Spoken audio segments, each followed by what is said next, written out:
guys, welcome back to the Fermented World channel. Today we're making mead. For starters, you're going to need some hot water. This is probably too much, so I'm going to put in about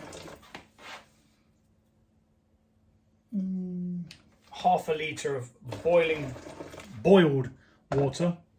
Then I'm going to top it up with a bit of cool water, which I'll do now.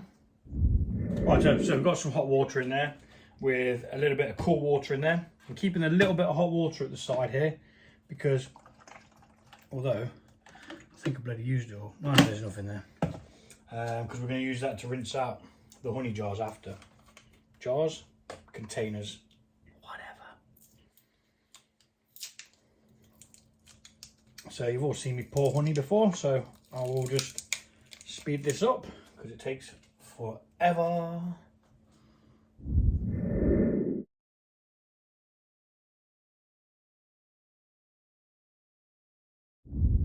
So that's the honey in, and I mixed it as we went, just because. Now we're going to add a little bit of hot water to these containers, just to flush the honey out. But just remember, it will pressurise as you go, so just be careful when using the hot water to rinse the honey out. Nobody wants to get burnt.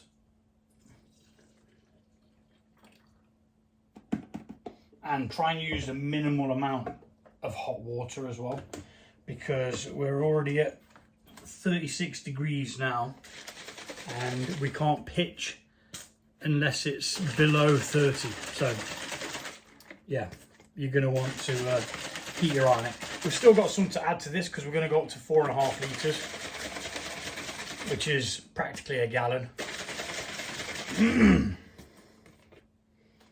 And then it goes like so. Just cap that off, close it up, cap it off, close it up, because there will be a little bit more in them. So what we'll do is we'll just tip them upside down. Any residue will go down to the bottom. So that's 1,440 grams of honey. That's just the amount I use because that's what the containers come in. I've tried looking into buying bulk, but it's just bloody expensive. And this honey is good enough, to be fair, you know. If I was producing mead to sell it, then yeah, of course I'd use better stuff, but this stuff's fine for the home brew. Keeps it cheap, keeps it nice and easy to get the same stuff again and again and again.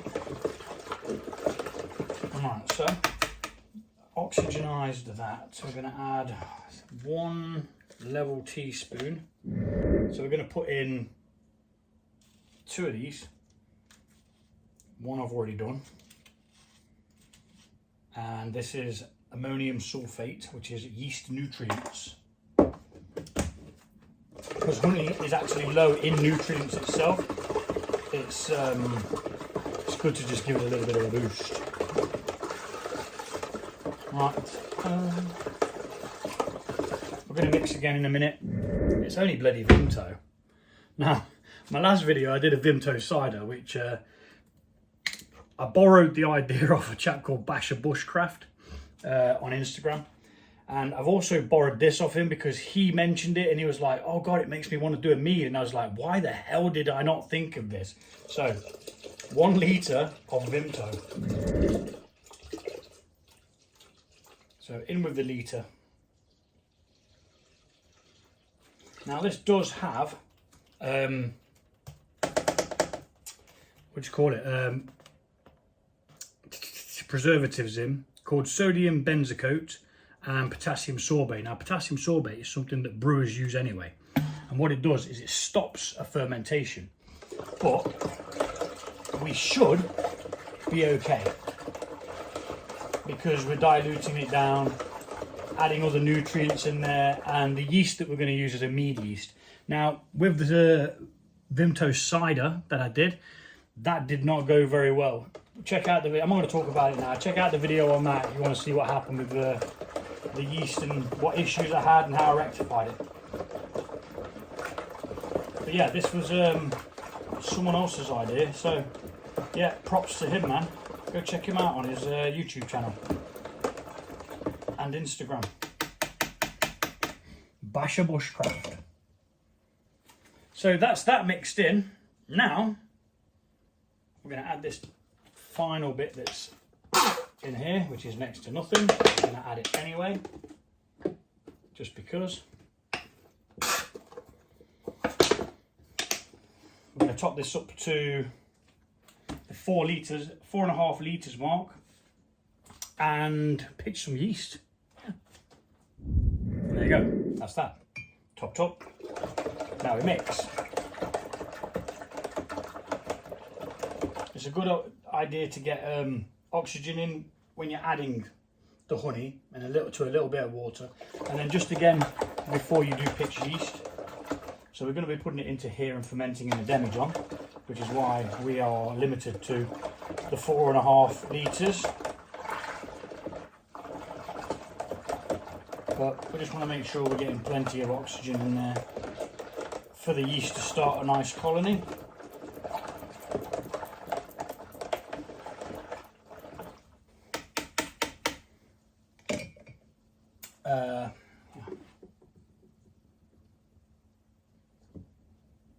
This is actually my homebrew, lavender methylglyn,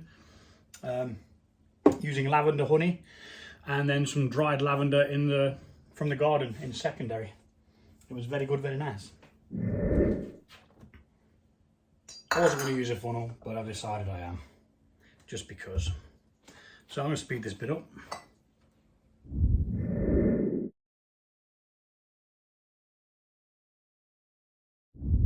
Right, so that is the must created now. We've got the honey, we've got the nutrients, we've got the Vimto. I'm going to add half a palm full of raisins, because they just to add some tannins to make the overall finish a little bit more interesting. Not many, half a palm. We don't want that one that's been on the floor. That needs to go in the bin. And what these do is they just give it a bit more of a unique flavour. Plop them in, wrap these back up.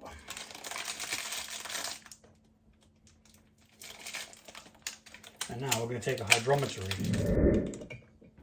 We take hydrometer readings so we can calculate roughly what the alcohol will be at the end and if the fermentation is finished.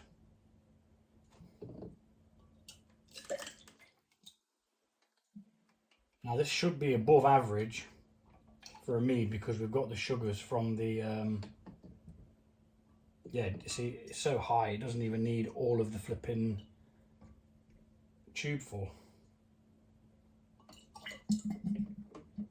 It's actually higher than what my hydrometer can read, I believe. Or is it bang on the money? No, it's a couple of bobs over. So I'm going to guess at 124. As long as we've got a gist of what we got, that's fine. This has been sterilised, so it's going back in. Hasn't even reached the fermentation point yet, so it's perfectly fine. One last swizzle.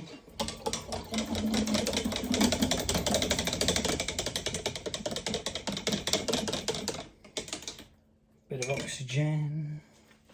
And then we'll pitch the yeast.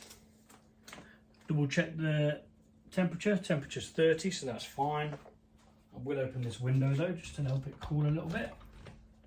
And I've got half a packet of yeast here, which is Mangrove Jack's M05, which is the yeast, my go-to yeast, always use this one.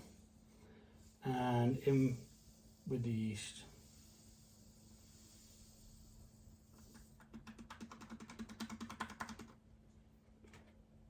And straight away, the yeast reacts. You can just see it doing its thing. That's that in, so we're going to mix that in now. Make sure it's wet. Adding a bit of extra oxygen as well, never hurt. Right. There was nothing left in that, so the mix was good.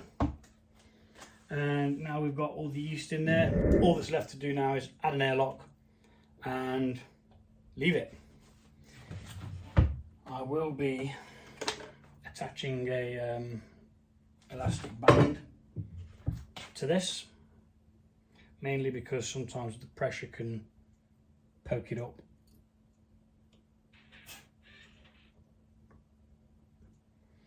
And on with that like that.